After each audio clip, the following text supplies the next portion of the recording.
ಆರ್ಥಿಕ ಇಲಾಖೆಯ ಒಪ್ಪಿಗೆಯ ಬಳಿಕ ರಾಯಚೂರಿನಲ್ಲಿ ಕರ್ನಾಟಕ ಮೀಸಲು ಪೊಲೀಸ್ ಪಡೆ ಸ್ಥಾಪಿಸುವ ಕುರಿತು ಪರಿಶೀಲಿಸಲಾಗುವುದು ಎಂದು ಗೃಹ ಸಚಿವ ಡಾ ಜಿ ಪರಮೇಶ್ವರ್ ವಿಧಾನಸಭೆಯಲ್ಲಿಂದು ತಿಳಿಸಿದ್ದಾರೆ. ಪ್ರಶ್ನೋತ್ತರ ವೇಳೆ ಮಸ್ಕಿಯಲ್ಲಿ ಕೆಎಸ್ಆರ್ಪಿ ಬೆಟಾಲಿಯನ್ ಸ್ಥಾಪಿಸುವಂತೆ ಬಸನಗೌಡ ತುರುವಿಹಾಳ್ ಅವರ ಮನವಿಗೆ ಪ್ರತಿಕ್ರಿಯಿಸಿದ ಸಚಿವರು, ಈಗಾಗಲೇ ರಾಜ್ಯದಲ್ಲಿ 12 ಕೆಎಸ್ಆರ್ಪಿ ಬೆಟಾಲಿಯನ್ಗಳಿದ್ದು ರಾಯಚೂರಿನಲ್ಲಿ ಪರಿಸ್ಥಿತಿಯನ್ನು ಅಧ್ಯಯನ ನಡೆಸಿ ಕೆಎಸ್ಆರ್ಪಿ ಸ್ಥಾಪಿಸುವ ಸಂಬಂಧ ಈಗಾಗಲೇ ಆರ್ಥಿಕ ಇಲಾಖೆಯ ಒಪ್ಪಿಗೆಗೆ ಪ್ರಸ್ತಾವನೆ ಸಲ್ಲಿಸಲಾಗಿದೆ. ಇಲಾಖೆಯ ಒಪ್ಪಿಗೆಯ ಬಳಿಕ ಪರಿಶೀಲಿಸಿ ತ್ವರಿತ ಕ್ರಮ ಕೈಗೊಳ್ಳುವುದಾಗಿ ತಿಳಿಸಿದರು. ತೆಗೆದುಕೊಂಡು ಮುಂದಿನ ದಿನದಲ್ಲಿ ಪರಿಶೀಲನೆಯನ್ನು ಮಾಡ್ತೇವೆ. ಯಾಕೆಂದ್ರೆ ಒಂದು ಬೆಟಾಲಿಯನ್ ಮಾಡಬೇಕು ಅಂತ ಹೇಳಿದ್ರೆ ಸುಮಾರು 1,000ಕ್ಕೂ ಹೆಚ್ಚು ಸಿಬ್ಬಂದಿ ಬೇಕಾಗುತ್ತೆ. ಆಮೇಲೆ ಅವರು ಜಮೀನು 175 ಎಕರೆ ಜಮೀನಿದೆ ಅಂತ ಹೇಳಿದ್ದಾರೆ, ಅದು ಉಪಯೋಗ ಆಗ್ತದೆ. ಆದರೆ ನಮ್ಮ ಅವಶ್ಯಕತೆಯನ್ನು ನೋಡಿಕೊಂಡು ಆ ಭಾಗದಲ್ಲಿ ನಮಗೆ ಬೇಕಾಗ್ತದ ಅಂತ ಹೇಳಿ ನೋಡಿ ನಾವು ಮಾಡಬೇಕಾಗತ್ತೆ. ಈಗಾಗಲೇ ಕಲಬುರಗಿಯಲ್ಲಿ ಒಂದು ಬೆಟಾಲಿಯನ್ನು ಇದೆ, ಆದ್ರಿಂದ ಅದನ್ನ ಪರಿಶೀಲನೆ ಮಾಡ್ತೀವಿ. ಮಾನ್ಯ ಸಭಾಪತಿ, ಗ್ರಾಮೀಣ ವಿಧಾನಸಭಾ ಕ್ಷೇತ್ರ ಇದೆ. ರಾಯಚೂರು ಶಾಸಕ ಬಸನಗೌಡ ದದ್ದರ್, ರಾಯಚೂರು ಜಿಲ್ಲೆಯು ಆಂಧ್ರ ಮತ್ತು ತೆಲಂಗಾಣ ಗಡಿಗಳನ್ನು ಹೊಂದಿಕೊಂಡಿದೆ. ಈ ಭಾಗದಲ್ಲಿ ಮದ್ಯ ಮಾರಾಟ ಅಕ್ರಮವಾಗಿ ನಡೆಯುತ್ತಿದೆ. ಇದರಿಂದ ಸಾಕಷ್ಟು ಸಮಸ್ಯೆಗಳು ಎದುರಾಗುತ್ತಿವೆ. ಸರ್ಕಾರ ಹಲವು ಪ್ರಕರಣಗಳನ್ನು ದಾಖಲಿಸಿದ ಹೊರತಾಗಿಯೂ ಅಕ್ರಮ ಮಾರಾಟವನ್ನು ತಡೆಗಟ್ಟಲು ಸಾಧ್ಯವಾಗುತ್ತಿಲ್ಲ.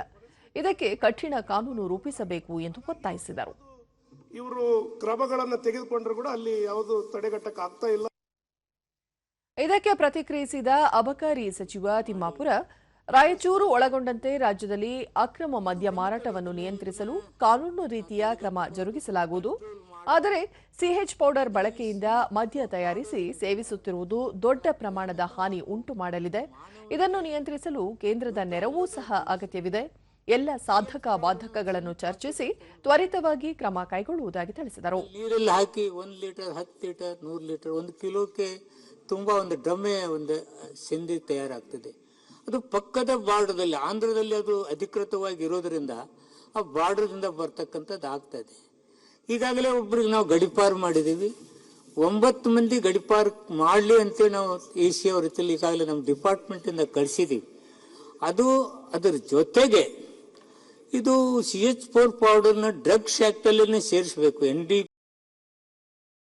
ಸರ್ಕಾರಕ್ಕೆ ಇದು ನಾವು ಕಳಿಸ್ತಾ ಇದ್ರಲ್ಲಿ NDPS ಇಲ್ಲ. ಇದು ಅದನ್ನ ಕಳಿಸ್ತಕ್ಕಂಥ ಕೆಲಸ ಮಾಡ್ತೀವಿ. ಅದ್ರ ಜೊತೆಗೆ ಏನಾದ್ರು ಆಗದೆ ಇದ್ರೆ ಹೊಸ ಕಾನೂನು ತಂದು ಇನ್ನೂ ಹೆಚ್ಚಿನ ಕ್ರಮ ಕೈಗೊಳ್ತಕ್ಕಂಥ ಕೆಲಸ ಮಾಡ್ತೀವಿ.